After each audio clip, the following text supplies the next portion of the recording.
can I do a nostalgic look back at the influential themes of yesteryear without that one? Yes, that was Countdown, the greatest music program ever. This one is dedicated to you, Molly. Hello and welcome to a jam-packed edition of Friends of Dorothy, RETRO-SPECTIVES, and the sequel to TV themes Downunder. This is part 2. I'm David Rector.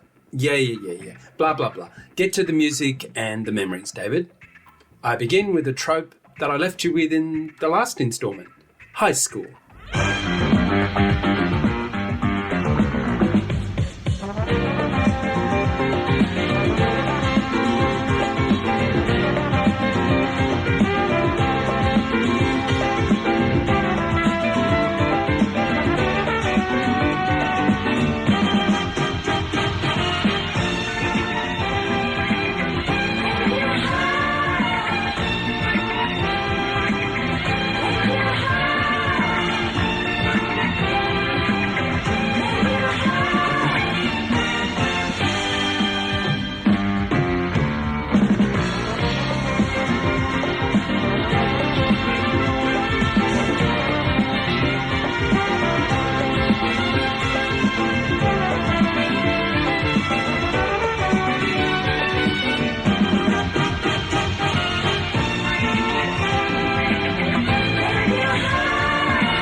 That was Mike Pajanik's theme to Glenview High. 2 years after the class of 75, Reg Grundy and his organisation was back with a sparkling new series, which was also screened on the 7 network. By 1977, my hormones were starting to rage, and this show, filled with spunks and spunkettes, was just the tonic. That vibey opening theme set it in motion nicely. Many great young and seasoned actors graced the drama across its 2 years. The bad boy in the school was played by Brandon Burke. And did I have a king-size crush on him? I got to work with Brandon in 2000 at the ABC. And whilst I didn't reveal that, I did tell him how impactful the series had been. Glenview High was pretty much a copy of the earlier school-based show, but it kept plenty of people in work and showcased a great cast. Despite these storyline dramas not being huge hits, Grundy pitched another show of its ilk to the opposing O10 network, and this one really resonated with me.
I've talked previously about this show and the vocalists who performed the vocal theme to it.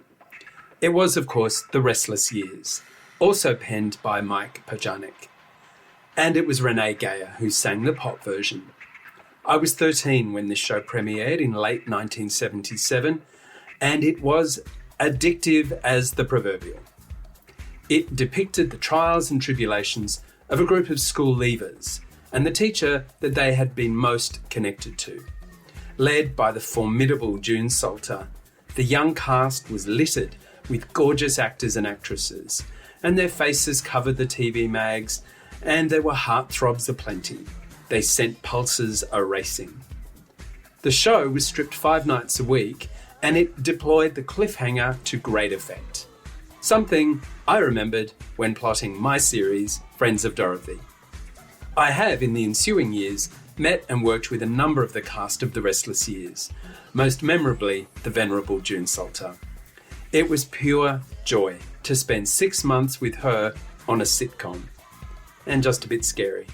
She was an entertainment legend. The Restless Years also had people like Tom Burlinson, the man from Snowy River, Victoria Nichols, who would try her hand at a recording career and as a game show co-host, and Peter Phelps, all who got their start on this soap. I shall return to Peter later in this episode. After quite the cavalcade and revolving door of characters and actors, nearly 800 episodes and 4 years, the audience had lost interest in The Restless Years, and much to my chagrin, it was cancelled in 1981. But the theme, the hit single, the myriad of great actors who appeared in it, and the storytelling tropes and the techniques it utilised were all powerful ingredients and planted so many seeds for my future career in production and in writing. I'm so thankful to shows like this one for all the gifts. From a successful and long-running series to a major flop and disaster.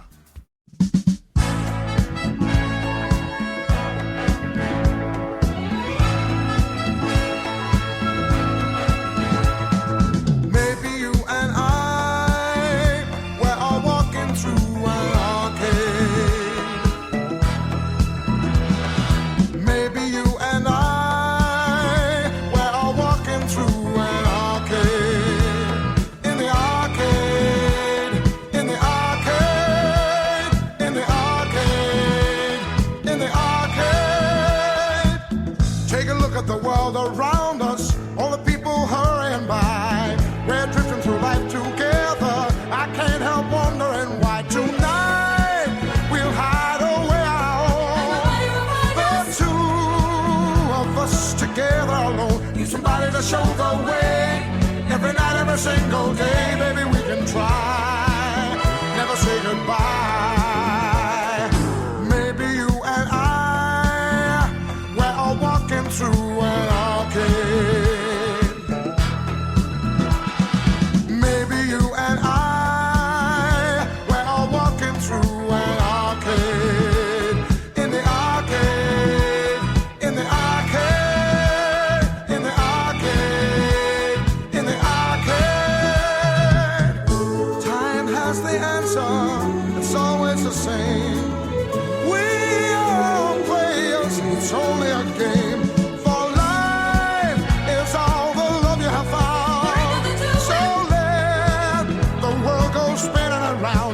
to show the way. Every night, every single day, baby, we can try, never say goodbye. Maybe you and I, we're all walking through an arcade. Maybe you and I, we're all walking through an arcade. In the arcade, in the arcade, in the arcade, in the arcade.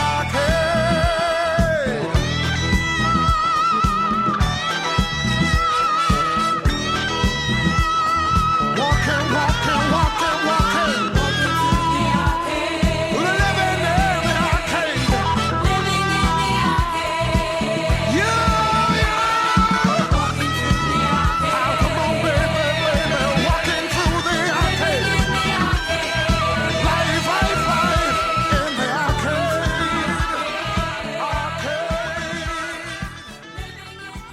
That was the late but great Doug Parkinson, and the theme from the terrible Arcade. Why did I include it? 2 reasons. I love the song and a chance to wax lyrical about Doug, but more on point for this instalment were the memories that the shows and their themes left for me. On the same network as The Restless Years, the 10 network, in late 1979, they made a huge fanfare that a brand new series was coming. A rare in-house production, not in collaboration with one of the big companies, Arcade was to be launched early in the brand new decade, the 1980s. With the creator of Number 96 at the helm, there was a similarity in the milieu, in that it explored the lives and loves of a bunch of characters who all worked in the same location, shops in a fictitious arcade in Sydney. It premiered in the January of 1980 and it lasted just 6 weeks, with 30 of its 50 episodes being screened before it was yanked. It was a failure of epic proportions. I don't remember much of it, but the negative press certainly didn't help. Audiences had, it seemed, move on from these sex and sin type shows, at least at that time.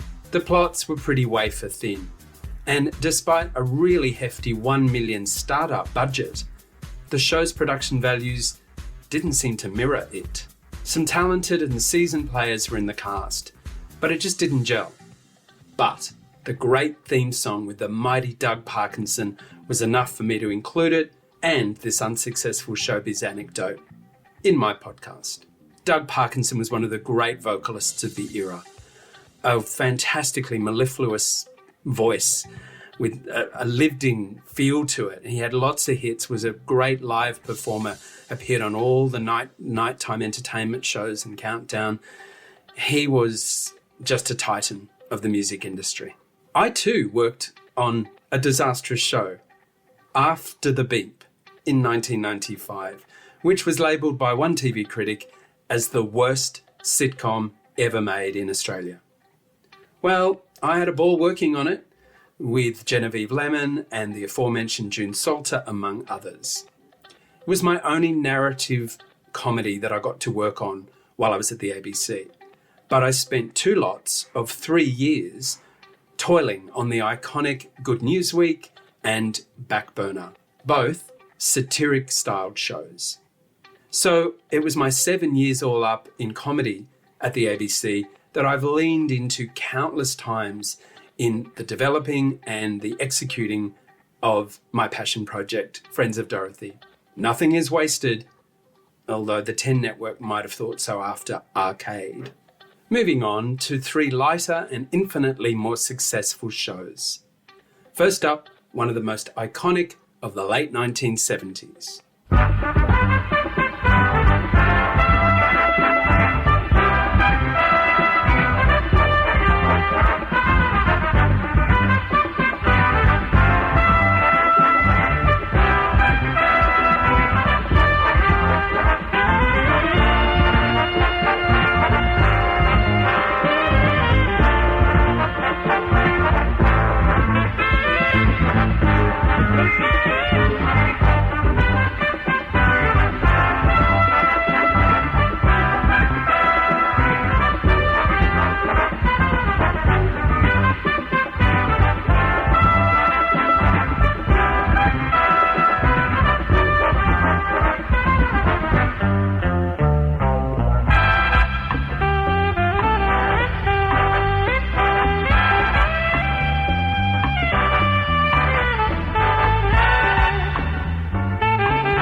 That was the theme to the game show Blankety Blanks, which, although only ran for 2 seasons, it smashed ratings records. So immensely popular was it. The host, an icon of Aussie show business, Graham Kennedy. He turned the traditional quiz show on its head, subverting all the norms and emerging with a ribald, naughty and hilariously funny show that needed to be heavily edited. Such was the riot that would have been those studio recordings. Even then, as a teenager, I knew what editing was because you could see the edits. They had no choice. Censors.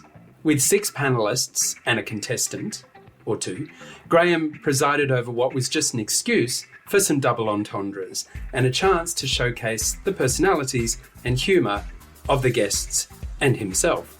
The 2 competing nobodies were somewhat incidental to the proceedings, but as long as they matched enough answers with the stars, they remained in the game. Blankety Blanks hit when I was 13, and I was beginning to become more aware of sexual chatter and references. It aired at 7 p.m. and was a blockbuster. But Graham was a difficult star. Despite the ratings still being high in mid-1978, there was a parting of company, and the outrageously wonderful series would end. A phalanx of brilliant performers, some from the heyday of show business, from cabaret, film, theatre and TV, as well as pop stars and the comedians, all helped make Blankety Blanks the huge hit back in the late 70s. But it was Graham Kennedy and his utterly impeccable timing and wit that made it iconic. Later remakes with other hosts could not match or replicate the sort of magic that had been once created. The culture had moved on, and despite Australia being something of a trailblazer, thanks to shows like Number 96 and Blankety Blanks, there was a conservatism that had emerged in the culture, in society, and with audiences.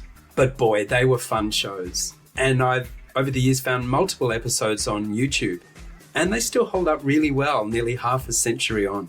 Another piece of golden entertainment that wasn't afraid to be out there was this lively sitcom, which was accompanied by a bouncy theme.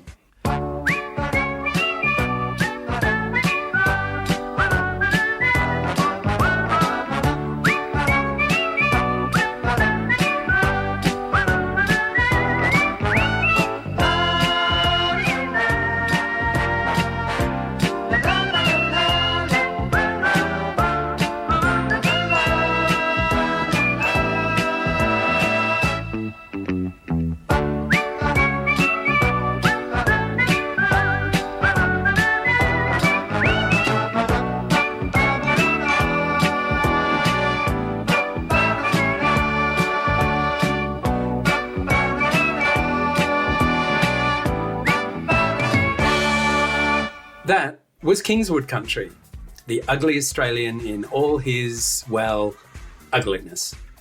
Ted Bullpitt, played by the incomparable Ross Higgins, was a racist, sexist, and generally intolerant bloke who had a long-suffering but lovely, but slightly ditzy wife, a son who was a bit dim but was studying medicine, and a daughter who, gulp, married an Italian. Yes, a wog, according to Ted, played by the wonderful Lex Marinos. Kingswood Country was unafraid to go to uncomfortable places with its humour and its dialogue, and yet was a huge success, lasting 6 seasons from 1980 to 1985, with nearly 90 episodes all up. In my various professional and personal journeys, I have connected with most of that cast. The ones I had the most fondness for were the now late but great Lex Marinos, who I coincided with at the ABC. What a gentleman. What a lovely individual. And the delightful Judy Farr, who played Thel, the put-upon wife. Just got to meet her once, and I thanked her for all the laughter. I did get to meet Ross Higgins once in a swimming pool, if you will, and I thanked him for all the laughter. He was suitably shy and humble, unlike his character. Another sitcom that tackled the tough stuff was this long-running series.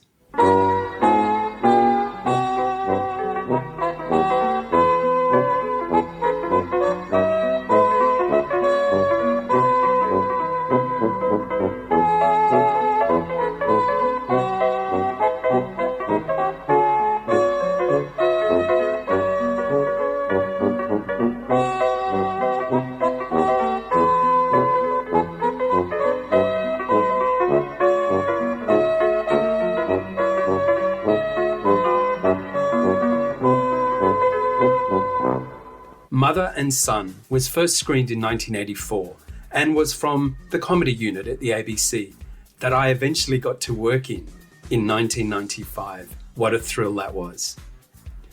With 2 titans of showbiz in the title roles, Ruth Cracknell and Gary McDonald, it depicted the difficulty of an aging parent with what appeared to be early onset dementia, living with her harried son, who was really wanting to break free and live his own life.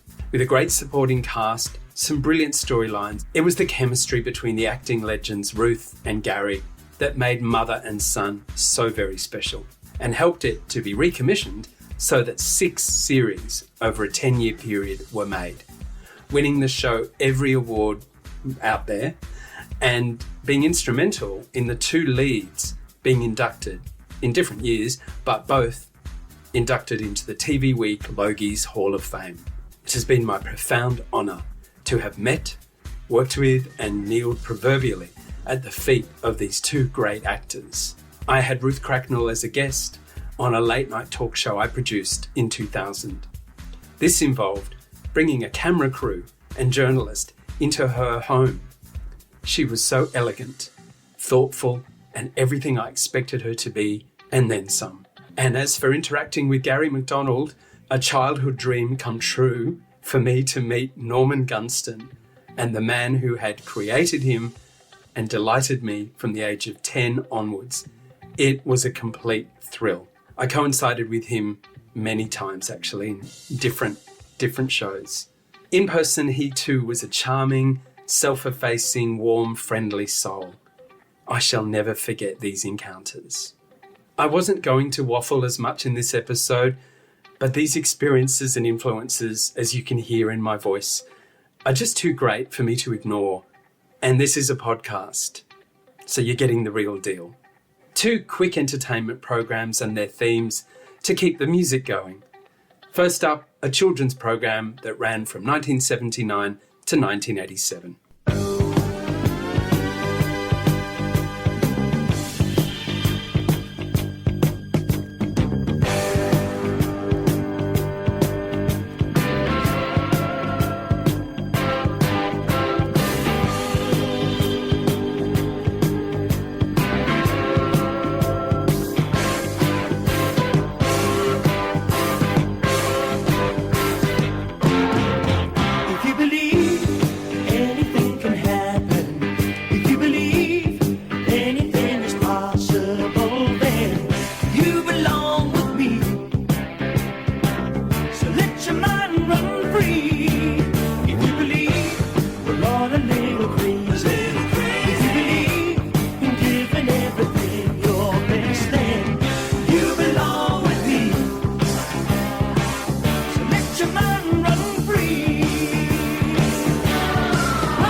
If you believe there's life inside a bubble, if you believe the dreams are there for those who try, then you belong with me.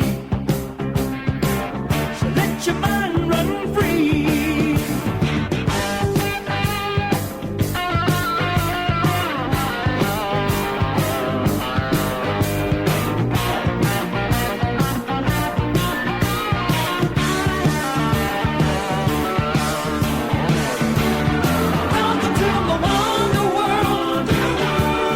Welcome to my wonder world.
That was John St. Peter's and Wonderworld.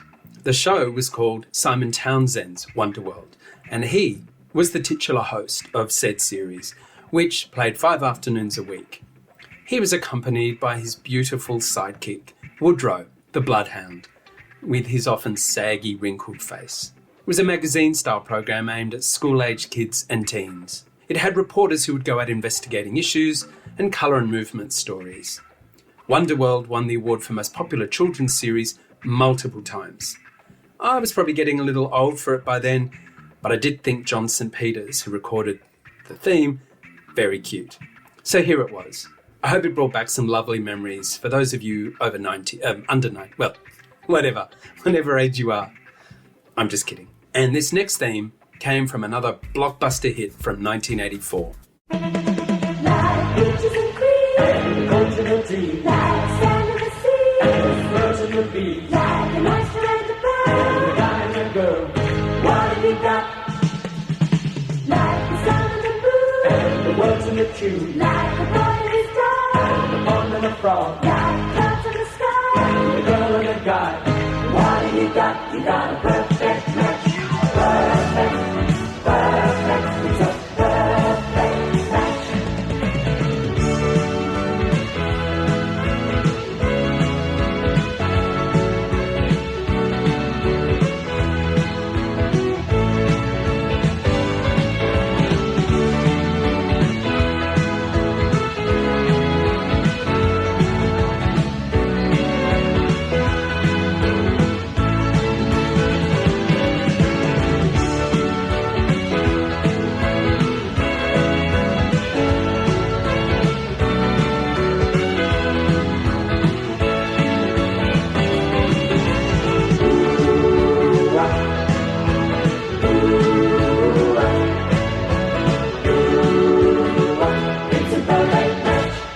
Perfect Match was adapted from the American dating game, and it was just perfect early evening fare here in Oz.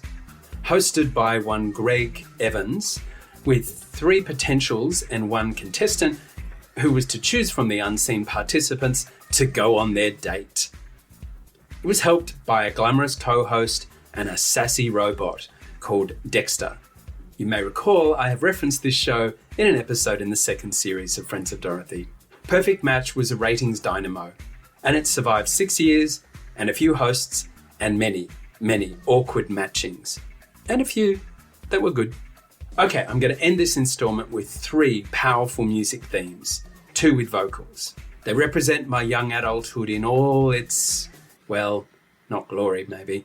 The restless years were a thing, but soaps and dramas were the perfect panacea to distract me from my own woes. Let's begin with this 1979 drama. He used to give me roses. I wish he could again. But that was on the outside. The things were different then. We built our world together with a love so clear and strong. But that was on the outside. Where did I go wrong? On the inside, the sun still shines and the rain falls down. But the sun and rain are prisoners too. When morning comes around. Last night I dreamed we were together, sharing all the love we'd known, till I had to face the nightmare of waking up alone. On the inside, the sun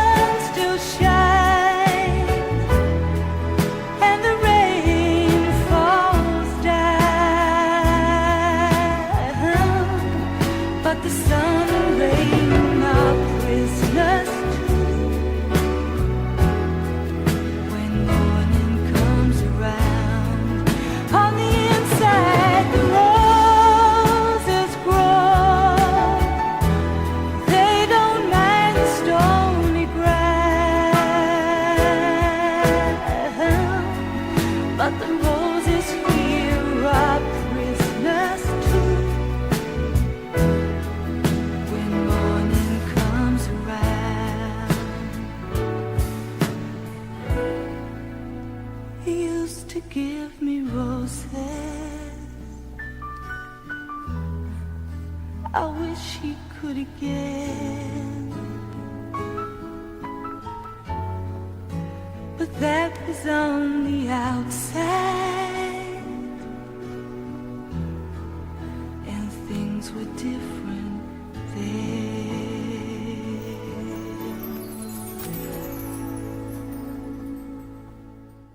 That was the full-length, chart-topping version of On the Inside, sung by Lynn Hamilton, and the theme from Prisoner. Set in a women's jail in Melbourne, Prisoner was a brilliantly conceived and executed drama. There had been nothing like it before it, and nothing comes close since. Except perhaps the reimagining Wentworth in the 2010s. But Prisoner was a dead-set original. No show in this country indelibly etched itself into my psyche more than Prisoner. For nearly 8 years, 692 episodes by 1986, this riveting series was almost entirely made with actresses, and what a revolution that was. The male characters and actors were often incidentals, minor, to the plots. It allowed hundreds and hundreds of performers, some old, some new, some very famous, others never to be heard of again, to strut their stuff in this often gritty and intrepid show. I have been lucky, so lucky, to have crossed paths with many of the fine thespians from Prisoner in my career and my life. And Prisoner is definitely one of my all-time favourite shows. But before I run out of time, 2 more dramas. Here is a sweet, lilting theme from late 1981.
That was the beautiful A Country Practice, a show reminiscent of another rural soap from a decade earlier. That was Bellbird. Set in the fictitious town of Wandon Valley, it was largely staged around a hospital and its staff, as well as the townsfolk, local eatery, and of course a requisite police station. It was all about community, and it created a myriad of fascinating and lovable characters across its incredible 12 years, with some of the highest ratings for any show in Australia in the 1980s, and winning countless awards for its big cast. It was a staple during those wonderful years, and the opening theme tells the story and the vibe in its exquisite 80-second duration. Finally, a soap that would also dominate the 1980s and match the glossy, drama-filled international shows of the time.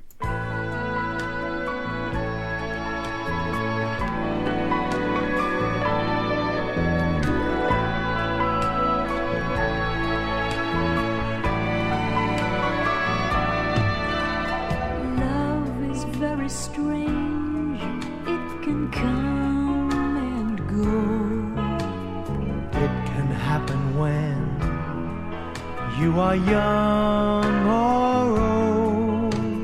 When it comes from nowhere. When it comes, it changes your life.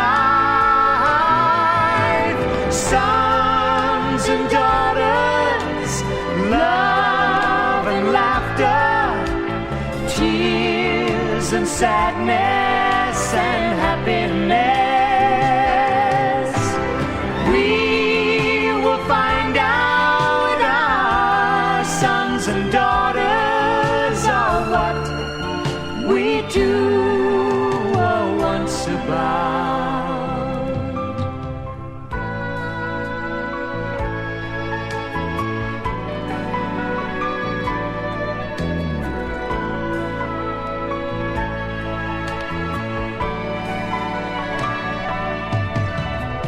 Love can happen now and it happened then. Wondered at the time what love really meant. When it came from nowhere. When it came, it altered my life. Sons and daughters, love and laughter, tears and sadness and happiness. We will find out our sons and daughters are what we two were once about. Sons and daughters, love and laughter, tears and sadness and happiness. Oh, we will find out our sons and daughters are what we two were once about.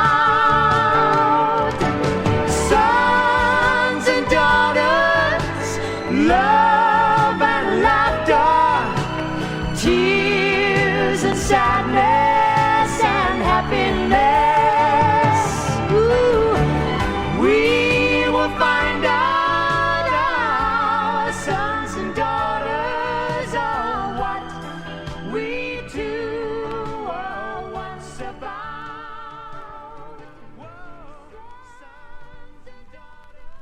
That was Sons and Daughters, sung so beautifully by Kerry Bedell and Mick Layton. The show, produced by the omnipotent Grundy organisation, ran for 6 years between the start of 1982 and the end of 1987, winning major prizes, especially for its notorious lead character, Pat the Rat, and its actor, the glorious Rowena Wallace. It was the culmination of many of the styled series that I have illustrated in these 2 episodes, showcasing the themes and programs of the retro years. It had solid writing, sublimely crafted characters, and knew how to hook the viewer from week to week. It gave Dallas and Dynasty a run for their money in the soap operatic stakes. Sons and Daughters premiered with what would nearly become a taboo, smashing piece of notoriety. A Romeo and Juliet style beginning, with the leads played by Peter Phelps and Ali Fowler, star-crossed would-be lovers, who, lo and behold, could never be. They were actually twins, separated at birth. Shock, horror. It was a superb piece of plotting and publicity-seeking narrative, and it paid off handsomely, with the show a smash hit for several years. But, like all things, they fade and inevitably come to an end, as has this long, but hopefully enjoyable trip down memory lane of Aussie TV themes from the retro years, the 1970s and 1980s. I'm sure many of you can see where I have been inspired and by whom in my humble little sitcom, Friends of Dorothy. Fear not, I'm not going anywhere, and I will be back next week with another great step back in time. Meantime, I will end with a theme so recognisable it needs no introduction or explanation or anecdotes, because even if it did, I am so out of time. I'll leave you with it, and thank you for listening. Neighbors, everybody needs good neighbors. Just a friendly wave each morning helps to make a better day. Neighbors need to get to know each other. Next door is only a footstep away.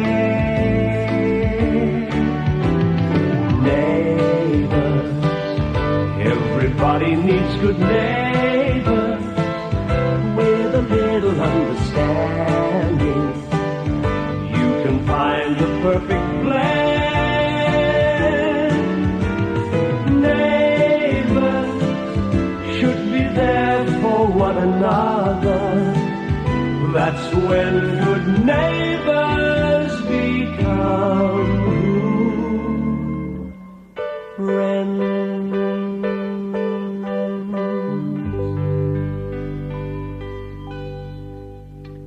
The copyright is 2025 and all music used under fair dealing.